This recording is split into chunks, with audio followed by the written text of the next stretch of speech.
अगर आप भी गर्मियों में जायका चाहते हैं, देगी जायका, रेस्टोरेंट पकवान सेंटर वाला जायका, तो ये रेसिपी सीख लें क्योंकि इतना अच्छा मटर पुलाव शायद ही आपने कभी बनाया हो। तो वीकेंड पे ज़रूर ट्राई कीजिएगा क्योंकि इस रेसिपी को दाद दिए बिना आपके घर वाले नहीं रह पाएंगे। तो इस रेसिपी के लिए आपको 3 अदद प्याज काट रहे हैं। लंबा लंबा प्याज काट लीजिएगा। उसके अंदर 2 चम्मच खाने के आप घी के शामिल कर दीजिएगा।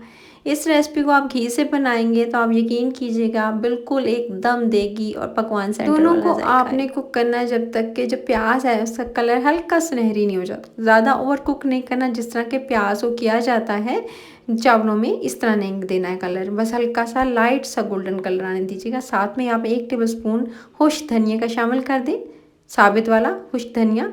और इसके साथ ही आपने 1 टेबल स्पून साबित गरम मसाला शामिल करना है। जस्ट 1 मिनट दोनों चीज़ों को प्याज के साथ आप इस तरह से पकाएंगे और इसका कलर जैसे ही भुना जाएगा, यानी थोड़ा सा कलर आएगा, भुना जाएगा आपका जो प्याज है, तो बस आप इसके अंदर 1 टेबल स्पून अदरक और लहसुन का पेस्ट शामिल कर दीजिएगा। इसको भी जस्ट 1 मिनट के लिए 1 से 2 मिनट पका लेंगे, ज़्यादा नहीं पकाएंगे। और उसके बाद आपने इसके अंदर शामिल कर देने हैं मटर। अच्छा, मटर मैंने तकरीबन आधी प्याली से 1 प्याली करीब जो है मैंने इसके अंदर मटर जो थे वो शामिल कर दिए हैं।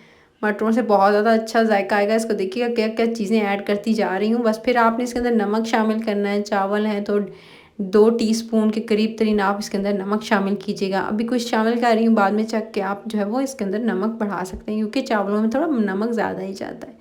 अच्छा, मैंने थोड़ा सा मटर को भून लिया था। ये देख सकते हैं सिर्फ नमक डाल के मैंने इसको हल्का सा जी भूना है। और जैसे थोड़ा सा मटर को आप भून लें, इससे इसकी स्मेल चली गई, तो फिर आपने ये टिप्स एंड ट्रिक्स जो भी टिप्स बता रही हूँ, छोटी छोटी चीज़ें हैं जिसको आप नोट कर लेंगे तो आपके खाने में वो जायका ज़रूर आएगा जो देगी होता है। तो आपने पहले नमक के साथ पहले आपने भूनना है। उसके बाद आपने इसके अंदर पिसा हुआ गरम मसाला जो है वो तकरीबन 1 टेबल स्पून के करीब डालना है।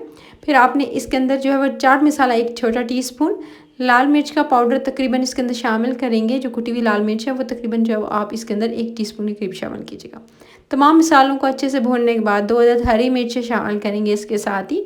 और साथ में आपने इसके अंदर टमाटर शामिल कर देने, 3 अदद दरमियाने साइज़ के टमाटर शामिल कीजिएगा। आपको ये बताती चलूँ कि शामिल काली मिर्च का पाउडर भी तकरीबन जो है वो 1 से 2 चुटकी इस्तेमाल किया था, ज़्यादा नहीं।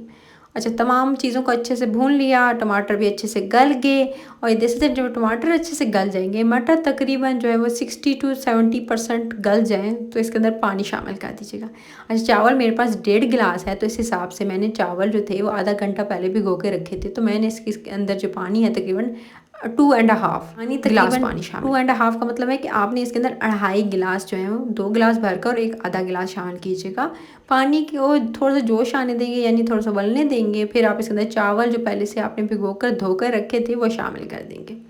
अच्छा, चावलों को उबलते हुए पानी के अंदर शामिल करेंगे तो उससे क्या होगा, चावल एकदम साथ में इस बात का ध्यान रखिएगा कि आपने इसी पानी के अंदर चावलों को अच्छे से जो है वो गलने देना है, यानी तकरीबन 80% जो है चावल गल जाएँ, बाकी 20% आपने दम में गला लेने हैं।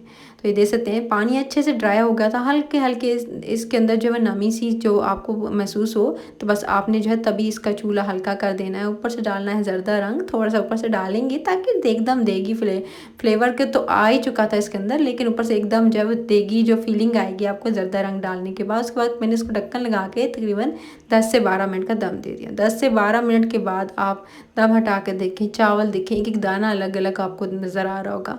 तो एक दाना मज़ेदार से चावल रेडी हैं। आप इसे चटनी के साथ, रायते के साथ सर्व कीजिएगा।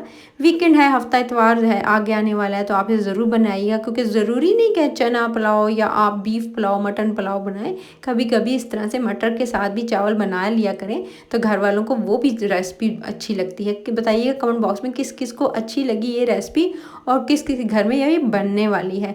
और ये भी बताइएगा किस कंट्री से आप देख रहे हैं ये चैनल, तो आपने ये भी कमेंट बॉक्स में बताना है। अपना ख्याल रखिएगा और लाइक शेयर और चैनल को सब्सक्राइब ज़रूर कर लिया करें। मज़े मज़े की रेसिपीज आपको डेली देखने को मिलेंगी, है ना मज़ेदार खिले खिले चावल। तो ऐसे ही आपके चावल बनेंगे, बस आपने वही टिप्स एंड ट्रिक्स को फॉलो करना है। अपना ख्याल रखिएगा, फिर मिलूंगी एक नई वीडियो के साथ। Take care.